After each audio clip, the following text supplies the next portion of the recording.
এবাৰ পাকিস্তানী যাব মহাকাশলৈ তাকো চাইনাৰ সহায়ত নমস্কাৰ স্বাগতম নিউজ 18 অসম নৰ্থ ইষ্টৰ এয়া হৈছে পুতপতীয়া সম্প্ৰচাৰ ষ্টুডিঅ'ত মই প্ৰাঞ্জল ভাৰতে ধাৰাবাহিকভাৱে মহাকাশ অভিযান সফল কৰি আছে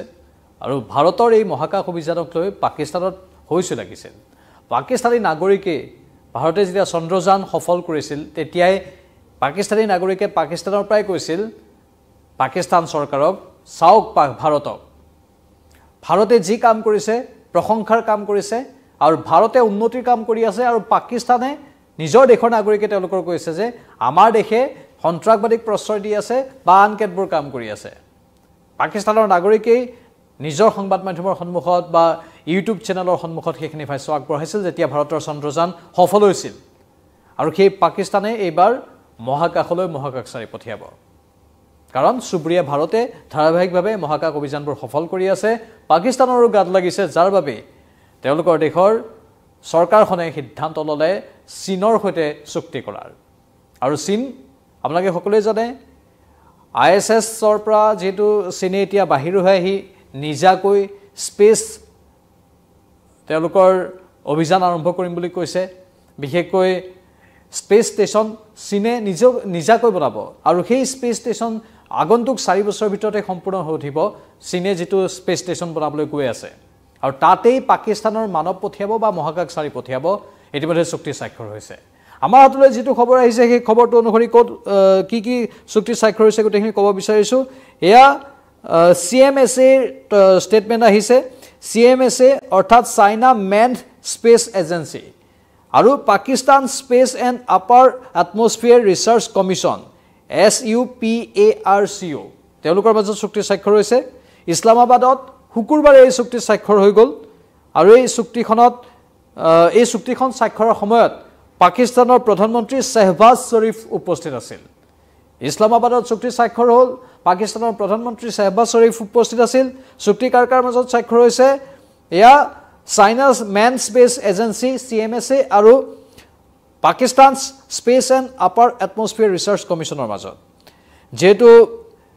এই সমগ্ৰ ঘটনাক্ৰম অত্যন্ত গুৰুত্বপূৰ্ণ কাৰণ ইন্টাৰনেশ্যনেল স্পেচ ষ্টেচনৰ পৰা এতিয়া লাহে লাহে চীন বাহিৰ হৈ গৈছে আৰু চীনে নিজাকৈ স্পেচ ষ্টেচন বনাই আছে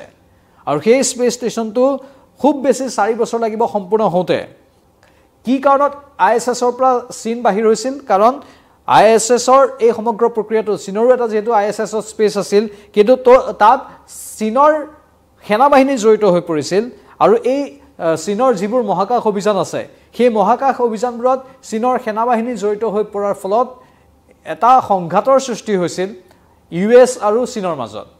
আৰু সেই সংঘাতৰ পৰিণতিত এতিয়া চীনে নিজাকৈ স্পেচ ষ্টেচন নিৰ্মাণ কৰি আছে যেটো আগন্তুক 4 বছৰত হ'ব আৰু তাতেই পাকিস্তানী মহাকাশচাৰীক পঠিওৱাৰ এটা সিদ্ধান্ত গ্ৰহণ কৰা হৈছে আৰু তেওঁলোকে একেলগে মহাকাশ অভিযান আৰম্ভ কৰাৰ কথা উল্লেখ কৰিছে আৰু সাধাৰণতে পাকিস্তানৰ প্ৰতি চীনৰ অলপ সহানুভূতি আছে আৰু চীন আৰু পাকিস্তানৰ সম্পৰ্ক অতি মধুৰ বুলি সকলোৱে জানে এতিয়া চীন আৰু USৰ মাজত মানে আমেৰিকা যুক্তৰাষ্ট্ৰৰ মাজত আৰু অধিক হয়তো দূৰত্ব বাঢ়িব তেনে ধৰণৰ সম্ভাৱনা প্ৰকাশ পাইছে PTI তৰফৰ পৰা আৰু এটা তথ্য আহিছে যে the agreement further solidifies China's support for Pakistan space ambitions following previous collaborations such as the launch of Pakistani satellites ইয়াৰ পূৰ্বে যিবোৰ পাকিস্তানৰ মহাকাশ অভিযানৰ ক্ষেত্ৰত পাকিস্তানে আগবাঢ়িবলৈ চেষ্টা কৰিছিল তাতো চীনে বিশেষভাৱে সহায় সহযোগিতা আগবঢ়াই আহিছে আৰু পাকিস্তানৰ যেটো ফাৰ্ষ্ট ডিজিটেল কমিউনিকেশ্যন স্যাটেলাইট আছে BADR-1 হেতু চীনৰ সহযোগত লঞ্চ হৈছিল আৰু চীনে তাত সহায় সহযোগিতা আগবঢ়াইছিল মানে চীনে প্ৰতিটো ক্ষেত্ৰতে পাকিস্তানৰ সহায় সহযোগিতা কৰি আছে আৰু এতিয়া পাকিস্তানৰ মহাকাশচাৰী মহাকাশলৈ যোৱাৰ সময়ত এতিয়া সহায় কৰিব চীনে According to Global Times, the selection of the astronaut is expected to take around a year, after which the candidate will undergo intensive training in China. আৰু ইন্টেনসিভ ট্ৰেইনিংৰ ব্যৱস্থা কৰা হ'ব চাইনাত সেই কথাও কোৱা হৈছে আৰু লগতে কোৱা হৈছে যে চাইনাই গুটেইখিনি টেকনলজিক্যালি হোক বা আন ক্ষেত্ৰতে হোক সকলো প্ৰকাৰে পাকিস্তানক সহায় কৰিব আৰু পাকিস্তানৰ সেই মহাকাশচাৰীক সহায় কৰিব মানে গুটেইখিনি অনুকূল বনাই দিব পাকিস্তানৰ যাতে পাকিস্তানৰ মহাকাশচাৰী স্পেচত যাব পাৰে স্পেচ ষ্টেচনত গৈ তাত থাকিব পাৰে আকৌ তাৰ পৰা ঘূৰি আহিব পাৰে সকলো ব্যৱস্থা চীনেই কৰি দিব স্বাভাৱিকতে পাকিস্তানৰ আৰ্থিক অৱস্থা বৰ্তমান কেনেকুৱা আমি ভালদৰে জানো পাকিস্তানৰ আৰ্থিক অৱস্থা এতিয়া সুস্থিৰ একেবাৰে নহয় এফালে পাকিস্তানৰ ভূমিৰ পৰাই ভাৰতৰ বিৰুদ্ধে কুৎসা ৰটনা চলি থকা বুলি অভিযোগ সময় সময় হৈ থাকে উঠি থাকে আৰু সেয়া প্ৰমাণিতও হৈছে বহুবাৰ আৰু সেই পাকিস্তান নিজৰ দেশখনতে দুৰ্ভিক্ষৰ সৈতে যুঁজিব লগা হ'ল নিজৰ দেশখনৰ ভিতৰতে অন্তঃকণ্ডলত জৰ্জৰিত হ'বলগীয়া হ'ল তেওঁলোকৰ মাজতে মিলাপ্ৰীতিৰ অভাৱ কৰবাত নহয় কৰবাত পৰিলক্ষিত হ'ল আৰু সেই পাকিস্তানৰ এতিয়া আৰ্থিক অৱস্থা এনেকুৱা নহয় যে তেওঁলোকে স্পেচ ষ্টেচনত মানুহ পঠিয়াব পৰাকৈ তেওঁলোক সমৰ্থ তেওঁলোকে নিজাকৈ স্যাটেলাইট পঠিয়াবলৈ এতিয়া অসমৰ্থ তেওঁলোকে নিজাকৈ আন বহু স্পেচৰ বা আন্তঃৰাষ্ট্ৰীয় বিজ্ঞানাগাৰৰ বহুখিনি কাম কৰিবলৈ অসমৰ্থ বা মহাকাশৰ গৱেষণাৰ বহুখিনি কাম কৰিবলৈ অসমৰ্থ আৰু সেই পাকিস্তানক এতিয়া সহায়ৰ হাত চীনে আগবঢ়াইছে আশা কৰিছো আমি যে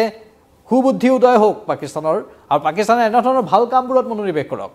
সন্ত্ৰাসবাদীক প্ৰশ্ৰয় দিয়াতকৈ সন্ত্ৰাসবাদীক উদগনি দিয়াতকৈ ভাৰতৰ বিৰুদ্ধে কুৎসা ৰটনা কৰাতকৈ এই ভাল কামবোৰত যদি জড়িত হৈ থাকে তেনেহ'লে ভাল কথা তেওঁলোকে ভাল কাম কৰিব আগবাঢ়িছে আৰু পাকিস্তানৰ প্ৰধানমন্ত্ৰী শ্বাহবাজ শ্বৰীফকো হেতুৱে সকলোৱে আহ্বান জনাইছে যে ভাল কামত আপুনি স্বাক্ষৰ কৰিছে হেতু বৰ সদৰ্থক কথা আৰু আপোনাৰ এই কামবোৰ ভালদৰে হৈ থাকক আৰু এই সন্ত্ৰাসবাদ এই বেয়া কামবোৰত যাতে আপোনালোকে আৰু মনোনিৱেশ নকৰে ভাল কামবোৰতে যাতে মনোনিৱেশ কৰি থাকে আৰু ভাল কামৰ জৰিয়তে মানৱ জাতিৰ কল্যাণৰ বাবে যাতে কাম কৰি থাকে বিশ্বৰ বিভিন্ন লোকে সেই কথা কৈছে আহ্বান জনাইছে আৰু সেইটো আমিও অলপ সদৰ্থকভাৱে লৈছো কাৰণ পাকিস্তানে এনেধৰণে এই বিষয়বোৰত যদি চিন্তা চৰ্চা কৰি থাকে তেনেহলে হয়তো পাকিস্তানত শিক্ষিতৰ হাৰো বাঢ়িব মানুহবোৰ অধিক বুদ্ধি সম্পন্ন হ'ব তীক্ষ্ণ হ'ব আৰু বেয়া বস্তুৰ প্ৰতি তেওঁলোকৰ মন কেতিয়াও আকৃষ্ট নহ'ব আৰু ভাল বস্তুৰ প্ৰতি মন আকৃষ্ট হৈ ভাল কাম কৰিব পাৰিব কাৰণ আমি বহু ইছলামিক দেশ দেখো যিবোৰ দেশে বহুত উন্নতি কৰি আছে কিন্তু পাকিস্তান কৰবাত যেন পিছ পৰি আছে বা বাংলাদেশ কৰবাত যেন পিছ পৰি আছে বাংলাদেশো মাজতে অলপ আগবাঢ়িছিল আকৌ তেওঁলোকৰ অন্তৰ্বৰ্তীকালীন চৰকাৰখন অহাৰ আগে আগে যি যুদ্ধসদৃশ গৃহযুদ্ধৰ পৰিৱেশৰ সূত্ৰপাত হ'ল তেতিয়াও বাংলাদেশ বহু পিছুৱাই গ'ল এতিয়া পাকিস্তান যদি এনেধৰণে ভাল কামবোৰত মনোনিৱেশ কৰি থাকে তেনেহ'লে তেওঁলোকো আগুৱাই যাবলৈ সক্ষম হ'ব তেওঁলোকেও বৈজ্ঞানিক বহু নতুন নতুন আৱিষ্কাৰ কৰিবলৈ হয়তো সক্ষম হ'ব যিয়ে সহায় নকৰক কিয় চীনে সহায় নকৰক বা আনে সহায় নকৰক কিয় এতিয়া যদি ভাল কামবোৰত চীনে সহযোগ কৰি আছে আকৌ পিছে পিছে বা তলে তলে যদি বেয়া কামবোৰতো যদি পাকিস্তানক যদি প্ৰৰোচিত কৰি থাকে তেনেহ'লে কথা বিষম হ'ব পাৰে তাৰ আশংকা আমি কৰিব পাৰোঁ এইটো আছিল খবৰ এই মুহূৰ্তৰ আৰু অধিক তথ্য পৰৱৰ্তী সময়তো আনি থাকিম চাই থাকক নিউজ 18 অসম নৰ্থ ইষ্ট বিদায় লৈছো নমস্কাৰ